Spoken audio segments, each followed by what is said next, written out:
Magandang gabi mga Chiki Loves na besh ko at sa mga besh kong expired. So ngayon, nagsalita na si Tony po sa kanyang mga kinakaharap na kaso ngayon. So watch muna natin bago tayo magbigay ng reaksyon. Regarding sa kaso ko, ang daming nag-aantay ko ano masasabi ko. Siyempre, bibigay ko yun sa inyo. Ganun talaga, pag nakilala ka, merong consequences, lalo na sa paraan na ginawa ko kung paano ako makilala. Lalo na din kung paano ako bilang ako. Bilang ako na nagpapakatotoo, lahat naman kasi yan may consequences at naiintindihan ko. Sa part na yan, syempre, bilang Mami Oni, kilala niyo naman ako. Tuloy lang ang buhay. Haharapin ko lahat na ibabato sa akin. Haharapin ko kung ano man yung mga pagsubok na darating sa buhay ko.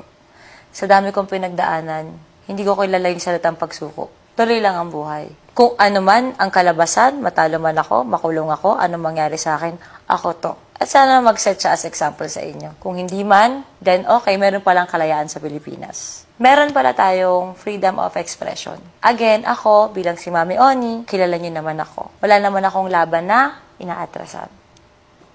Yet, mag-backfire man sa akin lahat ng ginawa ko, lahat ng yan. Then maybe, hindi pa talaga ready ang Pilipinas kay Tony Fowler. Okay, magre-react na tayo dahil may social responsibility ako at ako ang inyong pambansang sawsawero with a heart. So, honest reaction lang po to. Medyo nakakasad naman dyan, hindi naman tayo ganun ka-okray. Ayan.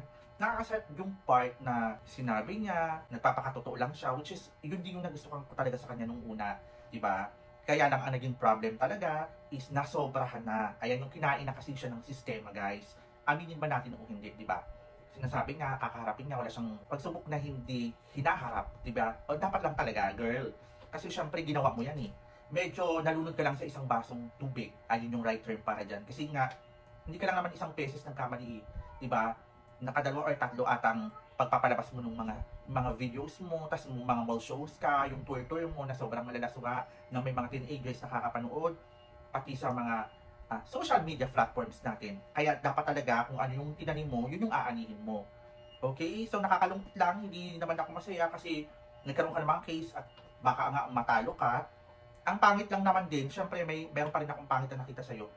May pagsabi ka pa kasi na may freedom of expression tayo at kung hindi man, wala daw kalayaan pa ang Pilipinas. Sobrang laya mo nga, girl, di ba? Doon ka na namang sumablay, di ba? Ang ganda na ng speech mo eh, tapos sumasablay ka talaga eh. Parang yung mali, kailangan gawin mong tama.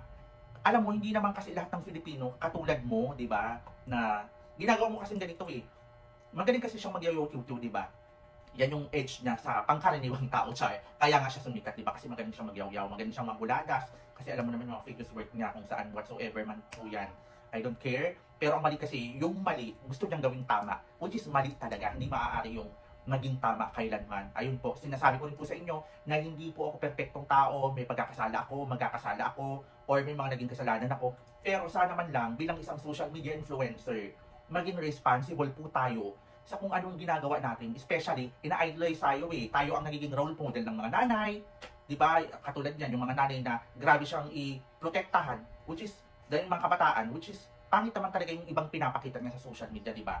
Diba? Ayun, ang dami ng mga bashers. So, dumadating talaga sa point na, yun, nalalaos tayo, yung mga tipong ganun. Pero, ang maganda kasi dyan, yung may maganda tayong na bigay na aral sa ating mga kapwa Pilipino. Sa mga, hindi lang sa kapwa Pilipino, pati isa pa nga manonood. Ayun lang po yun. Stay kind and be humble and of course to be a good role model to everyone. Dahil pag tumanda ka at may mga susunod na generation, syempre nasa internet na yan eh, makikita na, oy, si Tony kahit ganito ganyan yan, mabait yan, or hindi siya gumawa ng mga kalaswaan na nakakasira sa isipan ng mga kabataan. So ayun, at medyo off talaga yung iba mo. Okay na sana eh, di ba? Pero ayun, pagbayaran mo na lang yung mga kasalanan mo. Ganun lang mo kasimple. Marami ka namang pera eh.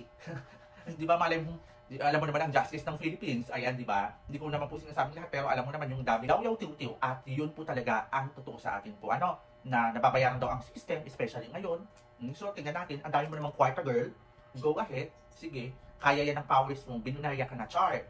So, ayun lang. At totoo dapat magsilbing aral yan sa'yo at tumigil ka na ng mga ganong eksena. Saka yung mga reality TV show ninyo, hindi na akma sa mga kabataan. Lalo na, di ba, yung sa anak mo. Yung nakakalungkot lang, sad part, pero kalalakihan niya ng anak mo.